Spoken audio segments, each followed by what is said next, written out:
Hola, ¿qué tal? Bienvenidos. En esta ocasión vamos a hablar un poco de lo que es la fibra óptica. En este caso he encontrado una página bastante interesante de los compañeros de UDS Chile. Pueden encontrarlo en www.uds.cl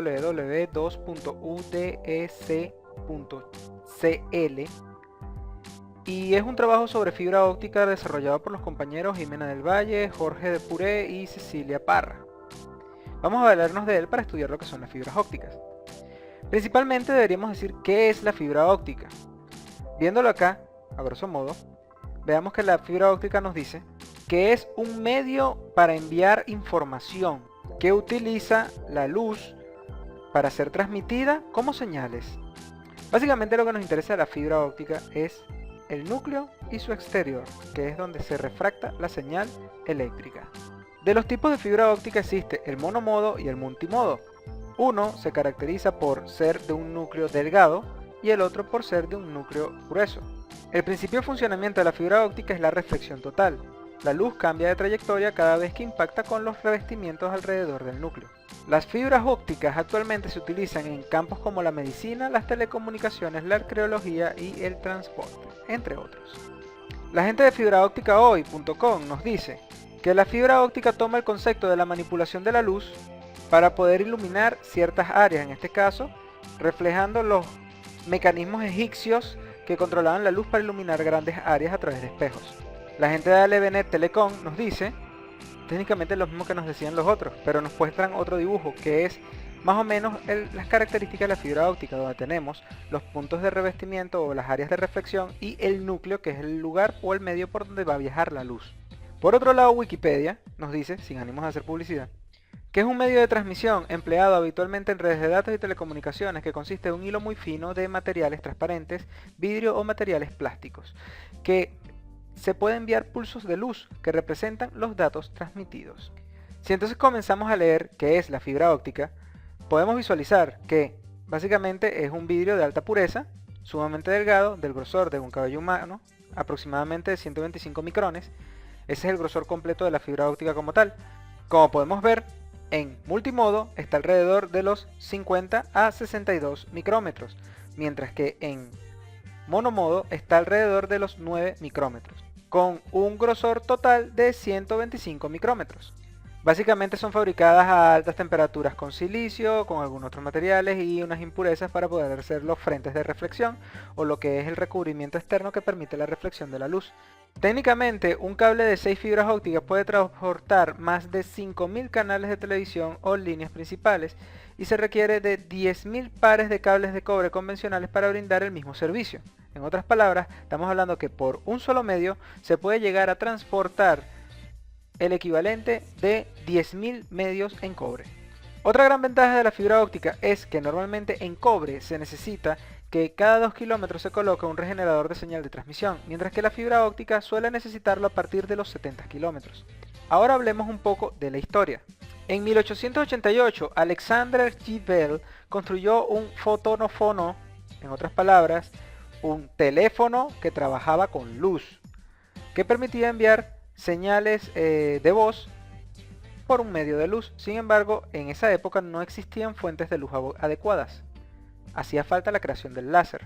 En los 60 se creó el láser. Un láser, recuerde que es una señal o un emisor de luz de manera coherente, quiere decir que los haces de luz están alineados.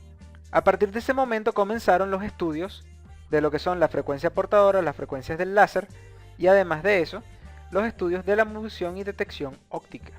Ya en 1966 se había determinado que las fibras ópticas se podían utilizar en las comunicaciones a nivel futuro y se estaban empezando a obtener materiales que permitían hacer la comunicación de luz a través de los mismos. En otras palabras, estaban comenzando a nacer los cables de fibra óptica. Por otro lado, en 1970, Corning, una empresa, obtiene fibras ópticas que dan atenuación de 20 dB por kilómetro. Ya para 1972, existían fibras ópticas con núcleo líquido con atenuación de 8 dB por kilómetro.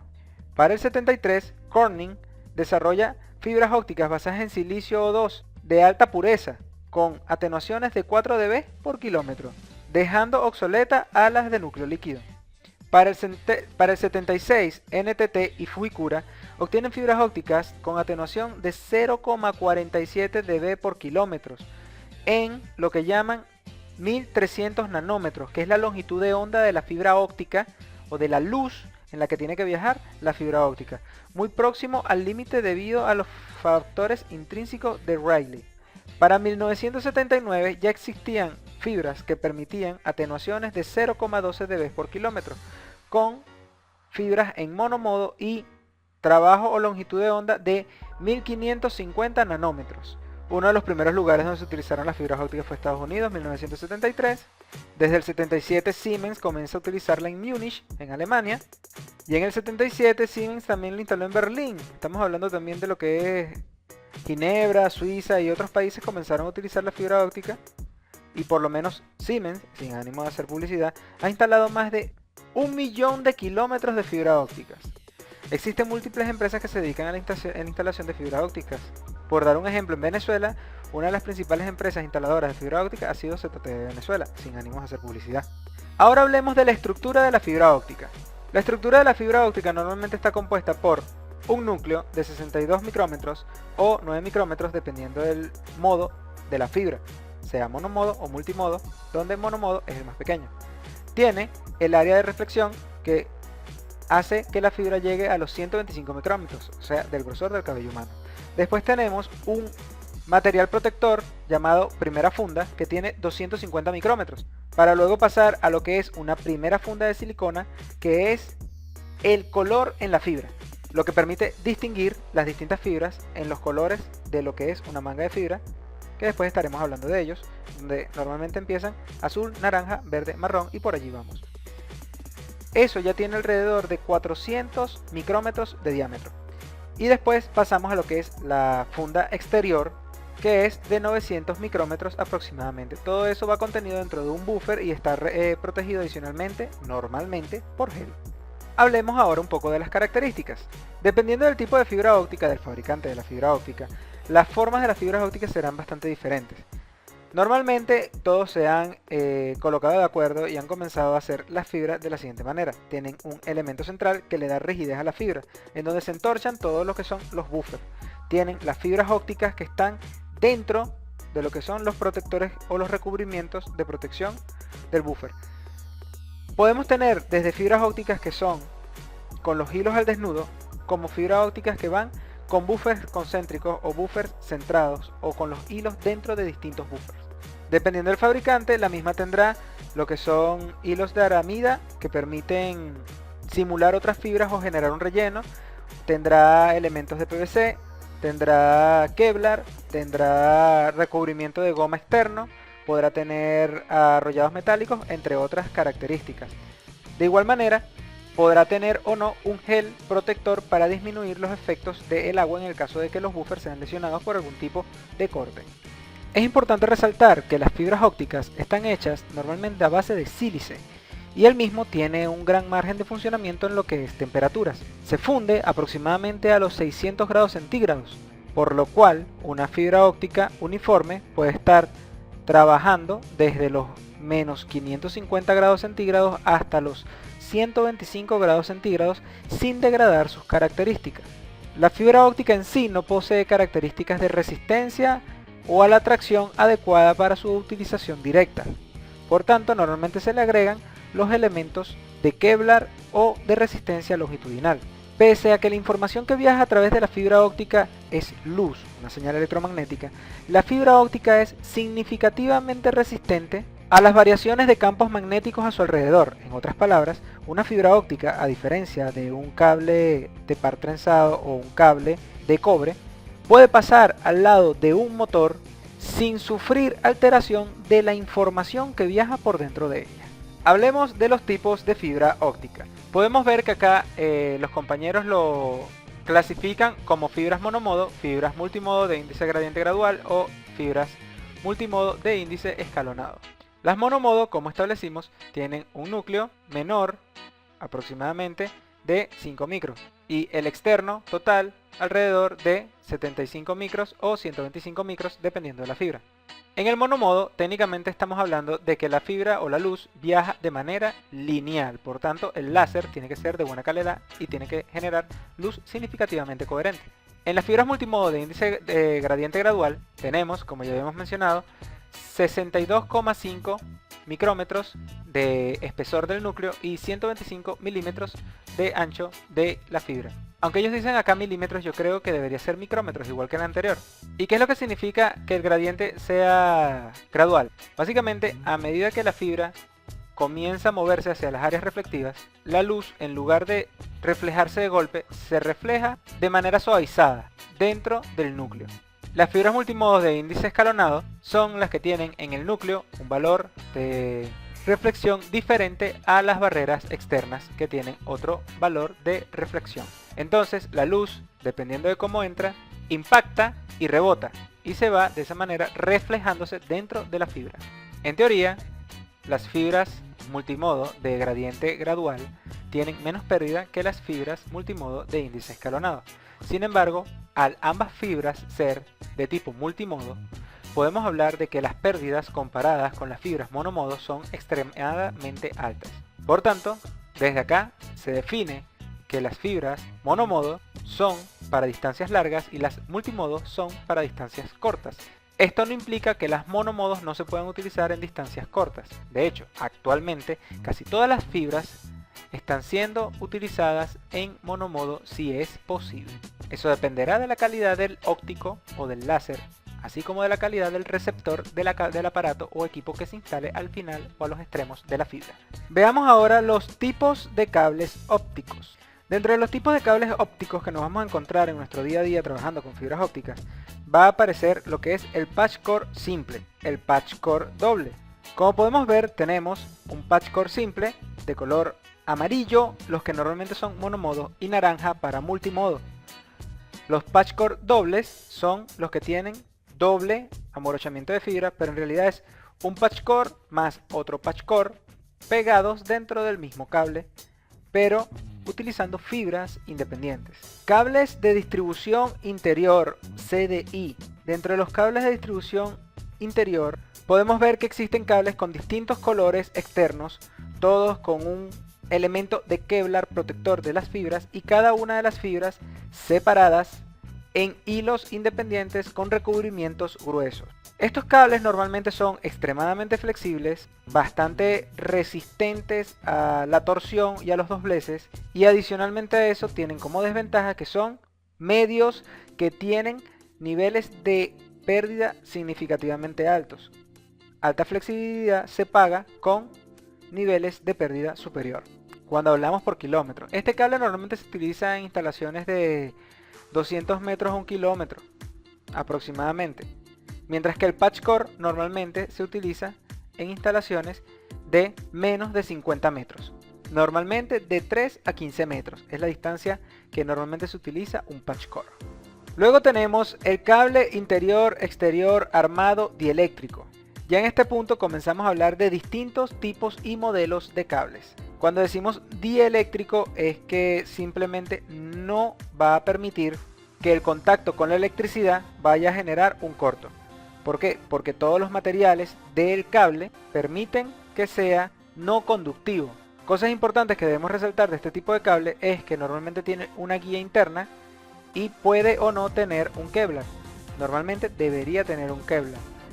Dentro de los tipos de cables, si lo queremos dieléctrico, no debe tener guía. Ya acá estamos tocando otro término que normalmente viene del inglés, que es ADSS, All Dielectric Self Supporting, que quiere decir que el cable, además de ser dieléctrico y se utiliza para lanzar en interiores o exteriores, está provisionado con un conjunto de Kevlar exterior, además de una segunda chaqueta exterior, para poder darle resistencia a lo que son las tensiones longitudinales. Después de eso estaremos tocando lo que son el OPGW o Optic Fiber Wire Wired, en otras palabras, fibra óptica a través de la guarda, o PPC, Optic Fiber Power Conductor, o fibra óptica a través de los conductores de poder, y ADSS o más, que son los cables dieléctricos completos autosoportados. Continuando con la clasificación, tenemos entonces los cables interior, exterior, armado, metálico. En otras palabras, estamos hablando de cables que tienen un armado metálico, por tanto dejan de ser dieléctricos. Se utilizan normalmente para instalaciones subterráneas, normalmente no es el principal utilizado para instalaciones aéreas, aunque permite ser instalado de manera aérea, soporta la tensión y su peso no es significativo como para ser instalado de manera aérea, pero su costo, normalmente por ser apantallado metálico o por ser armado metálico, suele ser superior a los ADCS, que son cables que no tienen, además de que son dieléctricos completos, no tienen este armado o apantallado metálico. Ya después de esto pueden existir con guías externas o guías internas. Por último tenemos los cables de distribución de interior reforzado. De la misma manera como mencionamos con los apantallados o con los armados metálicos, estos cables no son todos dieléctricos. Estos cables tienen protectores todos reforzados o todos metálicos. Estamos hablando de que es metálico debajo de la chaqueta, y los buffer o tubinas están protegidos por tubinas metálicas. Aquí podemos ver que tenemos los hilos de vidrio del bloque agua. En otras palabras, los hilos de vidrio de cada uno de los bloques o de cada una turbina o de cada buffer. Tenemos también el refuerzo dieléctrico de aramida, que es el elemento interno que permite hacer de guía para que todos los demás se enrollen alrededor de él. Las fibras ópticas de los distintos tubos o tubinas. Algunas fibras ópticas traen una fibra holgada, aquí lo llaman gel hidrófugo, PBTP. Cuando él se refiere acá entonces al gel hidrófugo, es el gel que va dentro de las tubinas, que en este caso pueden ser las tubinas metálicas o plásticas. Normalmente la mayoría de las fibras son plásticas. Esta, como es armada reforzada para interiores, son metálicas. Una fibra de Kevlar, particularmente me lo he encontrado yo, que permite abrir el cable como que si fuese un cable UTP o cualquier cable de otro tipo. Se le conoce como hilo de desgarro. Y nos falta detallar los tipos de OPGW. El OPGW, como estábamos hablando, son los cables de fibra óptica que van en la guarda del poste. En otras palabras, van por la línea de protección contra impactos de rayos de las torres eléctricas. Es muy utilizado hoy en día porque te permite recorrer grandes distancias, e incluso al ser tan resistente, si la fibra de guardia ya existen maquinarias especiales que permiten hacer la sustitución del OPGW o la sustitución del cable de guarda por OPGW sin tener que sacar de servicio las líneas. Entonces estamos hablando de que son conductores advirales con acero, con un tubo protector interno de las fibras y los buffers entorchados en torno a una guía. Puede tener distintas presentaciones donde puede tener doble sección de advidales y todas las fibras a través de un tubo único interior, o incluso doble sección de advidales donde en la segunda sección de advidales existen buffers de fibras. En dado caso, sea como sea que nos vayamos a encontrar las fibras, nos vamos a dar cuenta que cuando son de los tipos que no tienen buffer de color que te permiten identificar la fibra, tendrás la fibra identificada por pintas. Sin pintas, buffer 0, con una pinta, buffer 1, con dos pintas, buffer 2. Sería el equivalente de tener azul, naranja, verde y marrón si hubiese un buffer 4. Para que este video no se haga tan largo, entonces vamos a dejarlo hasta este punto y continuamos en otro video. Recuerda suscribirte al canal, dar una manito arriba, compartir el video, porque el objetivo es aprende, mejora y comparte. Chao.